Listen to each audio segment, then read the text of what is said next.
falso, por desgracia, que las empresas o las familias, pero en este caso las empresas, no paguen impuestos en España. Algunos economistas han llegado a decir que España es un paraíso fiscal para las empresas.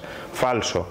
El tipo efectivo medio que pagan las empresas llega casi al 20%. Y de hecho, si hacemos una comparativa de cuánto recauda España por impuesto de sociedades, esta recaudación se ubica en torno al 2,2-2,3% del PIB. Para que nos hagamos una idea, Dinamarca, que es un país que mucha gente tiene como un ejemplo de fiscalidad elevada a las empresas, recauda por sociedades el 2,9%, es decir, apenas 7 décimas del PIB de diferencia. 7 décimas del PIB de diferencia es absolutamente nada como para que se esté insistiendo todo el día en la absoluta mentira de que España es un paraíso fiscal. Por desgracia, no lo es.